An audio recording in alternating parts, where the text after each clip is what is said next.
Welcome back, HC Nation. My name is Zach Edwards, and I am the creator of Historical Conquest, the game that you don't need to know anything about history, but by the time you walk away, you'll know a lot about history. And it is very, very fun, very exciting. Lots of twists, lots of strategy, almost better than any other game out there. Ooh, that's a big claim to me. It's almost better than any other game, not just because I made it, because every game I play, it's always different. There's no using the same strategies. Now, you may have some of the same strategies, but it's never all the same strategies. It always comes out different. So try it out. Have fun with it. Until then, though, welcome back to the Adventure Box Podcast, the podcast where we march through the Civil War in muddy boots, dodging cannonballs, and checking for spies behind every curtain. My name is Zach Edwards. I am today's journey. It's going to be full of twists and turns and trenches and telegrams and undercover facial hair. Okay, so we always start off with three things. First, we're going to be talking about two major turning points in the war, which is Gettysburg and Vicksburg. The next thing we're going to be talking about is the Homefront. Now, this is where the real MVPs of the war come from. They are the women. They are the nurses. They are the bakers. Yeah, you got to eat. They're the, in the American Revolution, they called them, camp followers. And we have the rebels. We'll be talking about all those today. It kept everything from collapsing from home. While the men were away, the women were playing? No, I don't think so. They were working harder, just as hard as all the men who were working in the Civil War, but on the home front. And you're going to learn a lot more about it and the secretive world of the Civil War spies, including one legendary one who looked like he came from his own private eye detective agency. His name was Mr. Alan Pinkerton. Now, he wasn't a spy himself, but he ran a network of spies and private eyes and everything. So let's roll the cannons. Let's crack open the spy files. History is calling and we're coming to it. Okay, so first off, Gettysburg and Vicksburg. Okay, this is a big turning point in the whole war. So let's start with the summer of 1863. Now, 1863, Emancipation Proclamation, remember that? The North was tired. The South was confident. They were winning a ton of wars, ton of battles. And the war, how was that? Still dragging on like your uncle's Facebook argument about a barbecue style. Yeah, he likes the extra well done and he likes the medium well. So, with that being said, let's get into the Battle of Gettysburg. So, picture this. July 1st through 3rd. Do you know the weather? It's hot. And it's in Pennsylvania. Now, Pennsylvania, it's not extreme hot. But what it is, it's humid. So you got a lot of humidity coming over. You got heat from the sun because it's the middle of the summer. And then you also have the fact that everyone is wearing wool clothing. You know how hot it is to live under wool clothing. You have a wool shirt, wool. You might have a cotton shirt, but then you have a wool jacket. It's part of your uniform, and you're wearing it. Why? One, it keeps you dry, and even if it gets wet, you stay warm. Well, you don't have to worry about that in the summer. But if you're shot, you have a better chance to withstand the impact of a bullet hitting you than if you had a cotton shirt. It's a lot thicker, less forgiving to the bullet. Now, on the Union side, you have General George Meade. On the Confederate side, you have His Honorable General Robert E. Lee. The plot, setting the stage. The plot, Lee marches north to invade the Union land. maybe even swinging into D.C. if he has the chance. But instead, a surprise. Lee bumps into the Union forces at Gettysburg. Whoops. I don't think he was meaning to do that. But at this point, time for a fight. So day one, what happens? The Confederates push the Union's troops back. So the Union is not holding up. It's not able to stay where they are. They're being pushed back north. The towns are full of chaos. Everyone's running because they know if all of a sudden the Union fails, those Confederates are going to come in and destroy the cities. So the cities are chaos. Horses are everywhere. Locals are hiding in their basements or running for the hills. Total and utter chaos. Day one. Day two. The Union holds high ground on Little Round Top. This is a hill that gives them an advantage being up above the other force. But think of a dramatic movie. Moments where everyone's yelling, "Hold the line!" You don't know what's going to happen. Are they going to take over your line? Are they going to push you back further? Are you going to take a breather and then come down the hill and ransack the rest? Lee ordered Pickett's charge. Now Lee, Confederate, orders Pickett's charge. So the Confederate soldiers, 13,000 of them, march straight into open fire. Spoiler, it does not end well for them. In the end, Lee ends up having to retreat. 13,000 of his soldiers, well, actually it's not even 13,000, it's actually more. The Union wins, and there's about 51,000 casualties total. The South will never again go on the offensive like this. At least like this. And a few months later, Lincoln gives a little speech, only about 272 words, called it the Gettysburg Address. I think on Monday I said it was the Emancipation Proclamation. I misstated because Emancipation Proclamation was already written and said by that time. Now, the Battle of Vicksburg. Why was the Battle of Vicksburg? We all talk about Gettysburg. It is the most well-known fight because 51,000 casualties in total, both sides. So why don't we also talk about Vicksburg? So picture this. The location, Mississippi River. You have on the Union side, Mr. Ulysses S. Grant. On the Confederate side, you have John C. Pemberton. Now, Vicksburg was the last Confederate stronghold on the Mississippi. Take it, and you split the South in basically two pieces of cornbread muffin. It just splits in half. One side's going to be gone, the other side's going to be strong. But you take the Mississippi, you split the country. You split the Confederate Army and its country in half. Now, Grant's army surrounds the city. And so there's no food in, no food out. Cue the siege. This is the next part, the siege. Citizens start to eat rats. Soldiers hide in caves. And Grant builds trenches like it's World War I. How in the world did we get trench warfare before World War I? Where, everyone knows there was trench warfare in World War I, but it was actually also in Vicksburg around the city. So, on July 4th, Vicksburg gives up. They surrender. Which is also why, again, they talk about Gettysburg, not as much Vicksburg. Because Vicksburg, they didn't really have to do as much. They just surrounded the city and basically starved them to death. Now, the same weekend, what else happened? Gettysburg happened. Double boom. Talk about boom. You've got victory in Gettysburg. You got victory in Vicksburg.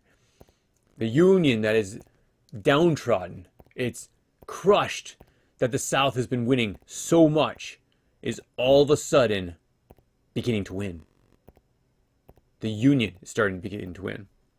Together, these battles crush the Southern momentum and give the Union even more new hope. So, let's just say Gettysburg said, "You're not invading us again." Vicksburg said, on the Confederate side, "And now we control your river." Talk about a two-punch combo.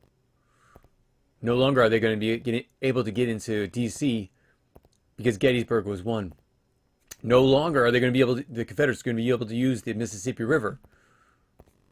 Punch number two. So, that's basically it for Vicksburg. I'll let you read the text. So much more in there. A lot of interesting stories from the point of view of the people that were there. Now, there's something else I want to talk about. The Homefront. And also Total War. Now, two different things, but I'm going to talk about them basically at the same time. Let's think of, okay, while the battle rages, life on the Homefront is like, how do we get food? How do we eat? How do we clothe? How do we bury a nation of war? Let's look at what happened off the battlefield. First, we have all the men in battle. What was happening with the women at home? With men off fighting, women ran the farms. They ran the businesses. They ran the hospitals, and basically kept the whole country running because everyone else was dedicated to the war. So let's talk about some of the great people. Clara Barton. You may have heard of her. She becomes known as the Angel of the Battlefield, and later finds the American Red Cross. Now there was, what is it? The British Red Cross and the French Red Cross, but this is the American Red Cross. She's called the Angel of the Battlefield because she was the nurse who took care of a lot of the wounded soldiers on the north. Now, women served as nurses. They also served as spies, smugglers, and even disguised themselves as soldiers. Yeah, that's right. We had multiple women, and we know a few of them that were actually fighting in the Civil War because they believed in the cause so much. Others made uniforms. They ran supply chains. They wrote fierce letters to Congress. Honestly, women are the MVPs. Try to change my mind. Won't happen. So, what about the draft riots? Huh, what? Draft riots? Yeah, that's right. Especially in New York City. Okay. In 1863, the Union starts a military draft. This is the first time that a draft has been called, but it won't be the last. Because remember, we had a draft down in the Vietnam War, and we've had a few others during this time. Bad idea? You bet. Because if you were rich, you could pay $300 to get out of it. Just $300? Yeah, remember, $300 is like 10 grand these days, if not more. So, here comes the working class rage. New York City explodes into 4 days of riots because of this draft that they're calling it. So we have anti-draft mob torching buildings. We have African American citizens are attacked. Why are African American citizens being attacked? Maybe because they blamed them for the Civil War. Well, that's just one of the indicators that one of the major things is because of slavery. But these were citizens. These were freemen. They were not slaves. And here's another thing. The army has to step in to end it. What? The army is supposed to be taking care of the border and attacking the Confederates. But no, the army has to go back and take over some of the city because there's riots. There's basically insurrection. It's like what's happening with the LA riots now. And I mean, in the past too. And the politicians, oh, it's peaceful. I'm sorry. Looting, burning, destroying things, hurting people, especially federal officers. That's not peaceful. Now, if I was in charge, I'd probably be doing the same thing by sending people in there to stop it if the LA police officers are not doing anything? Well, I know they're doing things, but are not helping out with the whole situation. And it's not their fault. Their hands are tied. Why? Again, the politicians, the bureaucrats. It always comes down to the bureaucrats. The people in charge think they have all this power, and we, the people, are the ones that get hurt. Wait a second. I see that same thing happening in the Civil War. So, the army steps in with even bayonets. Turns out, war fatigue doesn't just hit the front lines. Let's talk about the economy. And let's talk about this total war I was talking about. Okay, so first the economy. Both the North and the South are printing money like monopoly players. They are just doing massive damage to the economy. Remember what we had the last 4 years? Inflation. It's when the price of bread skyrockets, the price of eggs, the price of gasoline, all these things skyrocket. That's inflation. You print money, you add more money to the system, more inflation. Because if you've got, say you got a piece of bread, and in circulation you have $1 million in circulation. Okay, that bread basically stays fairly the same rate. You start flushing more money into it, that bread is worth a lot more of those dollars in ratio. So, yeah. So the more money you introduce into the economy, into the system, the more the price of everything goes up. The value of the dollar drops. This is why there's massive inflation, because the North and the South are just printing money. Now remember, they have nothing behind it to back it up. And that's where all the value actually goes. I got a better example than what I was saying before. Okay, think of it this way. I have $100 now as a country, and I have 100 gold pieces. Okay, so every dollar is worth 1 gold piece. Great. I have a set amount that allows me to know exactly how much my dollar's worth. What happens all of a sudden? They skyrocket it from $100 to $1,000. So there's $1,000, but still only 100 gold pieces. That means for every dollar, it's $10 for every gold piece. The gold pieces are stagnant. They have a set price. It's the dollar that goes up and down depending on how much money you have in the system. Introduce more money, the dollar's worth a whole lot less because there's more of it compared to what the collateral is. All right, I got beat a dead horse with this, but we need all horses for the Civil War, so I'll stop right there. Okay, so total war kicks in. This is where the goal is not just to beat the army, but to break the will of the people. And how do you break the people? By breaking the economy of the North or the South. Now, factories are turning out weapons, so they're doing really well. Railroads ship troops. They're doing really well. Farms burn in the South. Not doing too well. The citizens are no longer untouched. All of a sudden, their food is running out. The South, you burn their farms, they have less food to go around. Less food to go around, the people suffer. People suffer, they're going to change their mind about a Confederate country and about a war. The whole thing changes because you're breaking the back of the people. Not just the soldiers, the people themselves. The war becomes not just a clash of armies, but an entire society. So, next time you think of history, it's all about generals and flags and commands and forces, armies. Remember, the ladies delivered the mail. They were the butchers making butchers, and they were making bullets. And they're the bakers supplying the bread. Okay. To over 100,000 men in war, in the army. That's total war, baby. Okay. Last thing I want to talk to you about, spies. Spies, gotta love them. Gotta love them because there's intrigue, there's mystery, everything you could want in a mystery book or a movie.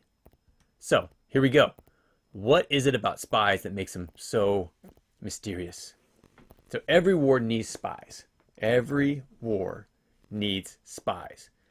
The Civil War had plenty of them. The American Revolution had plenty of them. War of 1812, plenty of them. Every single war has spies, but no spy was more famous than the one that wasn't actually a spy. He just controlled the management of all the spies. His name was Alan Pinkerton. You ever heard of him? Okay, let me tell you a little bit about him. He was an immigrant from Scotland. Started America's first detective agency. He invented the phrase private eye. Literally had an all-seeing eye logo. You know, the one that you see all the time. You even see it on the pyramid too. But I guess that's a little bit more before his time too. So the founder of what would one day become the Pinkerton National Detective Agency. Think Sherlock Holmes with a bushier mustache and a fondness for cigars and a whole army of people to do his will. When it came to private eye investigating, spying, and all these things. He knew where the spies were. He found where the spies came from. And he provided that information to someone by the name of Abraham Lincoln. He was basically like Abraham Lincoln's personal spy chief. He foiled an assassin plot in Baltimore in 1861, set up an entire espionage network behind Confederate lines. He gathered military intelligence, conducting interrogations, and infiltrated the enemy camps. This one man? No. But this one man controlled the army that did all of this. Did he get everything right? Not exactly. He often overestimated the Confederate troop numbers, which made Union generals overly cautious and not act. Oops. But still, Pinkerton created America's first wartime intelligence agency. Without him, Lincoln might not have made it to D.C., and spies might still be wearing fake noses. Wait, what? You know the glasses and the nose? Yeah, they didn't actually do that. But it's fun to play with them. Okay. Other notable spies. You'll actually know some of these names. Okay. First one. Her name is Miss Harriet Tubman. Yeah, you know her. Yeah, the Underground Railroad. Total hero for that. But she was more than that. She was also a Union spy, leading raids and gathering intelligence all throughout the war. Here's another one you might not have heard of. Her name is Rose O'Neal Greenhow, Washington socialite and Confederate spy who used charm and codes to pass information. There's also Elizabeth Van Lew. Now, she is one that I actually just learned about a little while ago because nobody really knew her until only a few years ago, when somebody actually went into a room that had not been opened for so long and found like documents, and one of the most prominent names was Elizabeth Van Lew. She was a Union spy in Richmond, Virginia. Her family owned slaves. She pretended to be crazy while gathering key intelligence, and her nickname, this is great, is Crazy Bet. That's right. Much respect to you, lady. Okay, now the Civil War wasn't just fought with muskets and cannons. It was fought with fake names, code names, and the world's most suspicious facial hair. Right? Okay. So let's reflect on some of the things we've talked about today. What's the first thing? Gettysburg, Vicksburg. They turned the tides of the war. Why? Gettysburg, remember, it was the Confederates trying to get into the North. And because they were stopped, they came back. They weren't able to get to D.C., which may have been their ultimate goal. But then you have Vicksburg, Confederates defending their lands, trying to keep them out. What did Grant do? He built a moat around the city and said no food in, no food out. The citizens had to eat rats.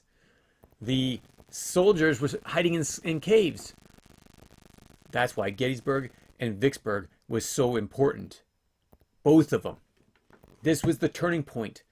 This was the giving the confidence to the North to be safe and scaring everyone down south that they are next. So the front, how about the home front? They kept things together. Again, when the men were away, the women ran the businesses, they ran the farms, they ran the homes, they ran everything, and they wrote letters to Congress. They had courage and casseroles. Now the espionage, that's a whole different thing. We learned about Pinkerton and his network of spies and his networks of private eyes to find the other spies. He set up spy networks behind enemy lines. And espionage wasn't just the stuff of novels. It was real, it was risky, absolutely essential for every single war, including the Civil War. The Civil War was about more than battles. It was about resilience, it was about strategy, and people doing whatever it took to win the war. And they were in uniforms, aprons, and trench coats. Yeah, it needed all types of people to win that war. So, I hope you enjoy this. I hope you're able to do a little bit more study in the textbook. Now, we got so much information, but we could not put it in a 30-minute podcast. And actually, we're at 26 minutes. But that textbook will take you days to go through. And it's chock full of information, personal stories, all things like that. So you got to check it out. It is fantastic. Now, until next time, next week we'll talk about some of the other wars and coming to the end of the Civil War. Now, it doesn't just end that easily. We're going to go over that next time. So I hope you enjoy this. Also look for, I'm trying to remember what it's called. It's a march going through the South into Atlanta, Georgia, and wiping out everyone on the way to the coast. You got to hear that one. That's going to be next week. So thank you so much for joining us. We will catch you next time. Take care, all. Bye. If you have any comments or questions, add them to the comments below. Otherwise, we'll see you tomorrow, actually. Take care. Bye.